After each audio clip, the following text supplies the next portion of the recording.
Hello, this is Megha and this is my night of story. তো এখন scooty করে চলে যাচ্ছি বাড়ি। রাস্তা দেখা হলো লালুর সাথে, এটা আমাদের বর্দেবাসীর বাড়ির কুকুর। আস্তে আস্তে একটু বৃষ্টি হচ্ছিল।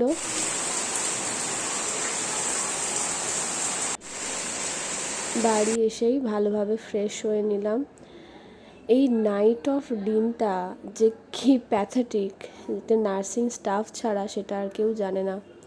এখন একটু ফ্রেশ হয়ে নিয়েছি, রুমের মধ্যে চলে যাব, গিয়ে একটু স্কিন কেয়ার করব।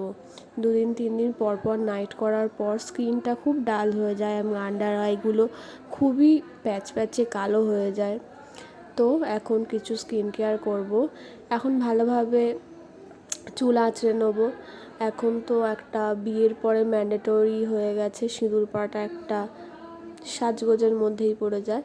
তো আমি ভালো করে চুলটাকে পার্টিশান করে নেবো, মিডিল পার্টিশান করে একটু সিঁদুর পরে নেবো। আর একটু শাখাতেও দেখেছি যে মা লাগায় বা দিদাকেও দেখতাম লাগাতো, তো সেটা একটু লাগিয়ে নেবো। আর ছোট্ট একটা টিপ পরে নেবো।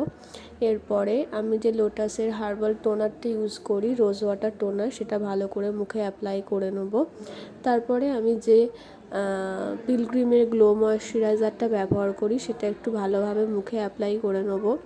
দিদা নিচ থেকে অনেকক্ষণ ধরে আমাকে খাওয়ার জন্য ডাকছে, কিন্তু আমি একটুখানি ডিউটি থেকে এসে ঘুমিয়ে পড়েছি বলে আর তখন আর যেতে পারিনি।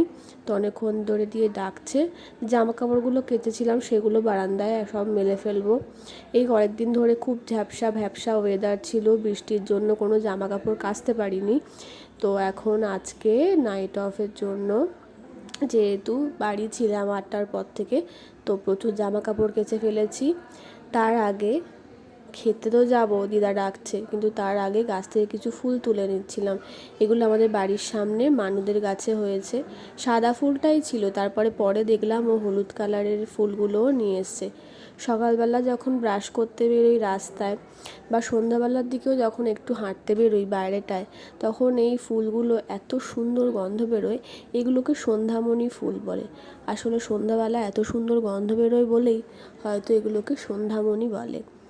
তো আমার এটা ছোট্ট আমার রুমের ঠাকুরঘর।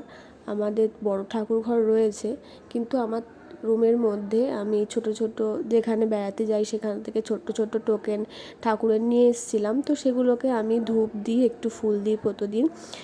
আর হনুমান চালিসাটা এখন পড়ছি। রিসেন্টলি আমি গাড়ি চালাই বলে আমার দিদা আমাকে বলেছে যে হনুমান চালিসা একটু পাঠ করতে।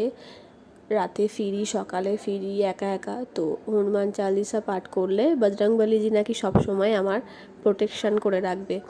তো দিদা বিশ্বাস করে, আমিও বিশ্বাস করি, আর সত্যি যে বজরংবলীজি আমাকে প্রোটেক্ট করছে এটা মনে করি। আর এখন অতনু তো বাইরে গেছে, তাই ওর সাথে একটু ভিডিও কল করা এখন ম্যান্ডেটরি।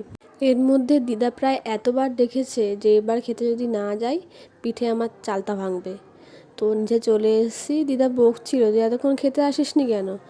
ঠিক আছে তুমি খেতে দাও। এই ভাত বেড়ে দেওয়ার মধ্যে যে ভালোবাসা রয়েছে সেটা অন্য কোনো কিছু দিয়ে কেনাও যায় না, আর তুলনাও করা যায় না। আপনাদের মায়েরা যখন খেতে দেয় হয়তো আপনারাও এই ভালোবাসার ছোঁয়া অনুভব করেছেন।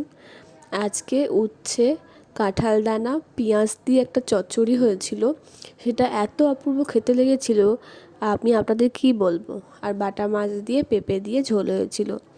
যখনই আমার নাইট থাকে তখন পেঁপে দিয়ে মাছের ঝোলটা আমাদের বাড়িতে ম্যান্ডেটরি। আগের বারে আমার নাইট অফ স্টোরির ভিডিওটাতে আপনারা অনেকেই খুব ভালো ভিউজ হয়েছে, তাই এটা আবার ছাড়লাম। এই ভিডিওটা আপনাদের কেমন লাগলো আমাকে কমেন্ট করে জানাবেন, আর সাবস্ক্রাইব করতে ভুলবেন না। থ্যাংক ইউ, দেখা হবে পরের ভিডিওতে। সবাই সুস্থ থাকবেন, ভালো থাকবেন।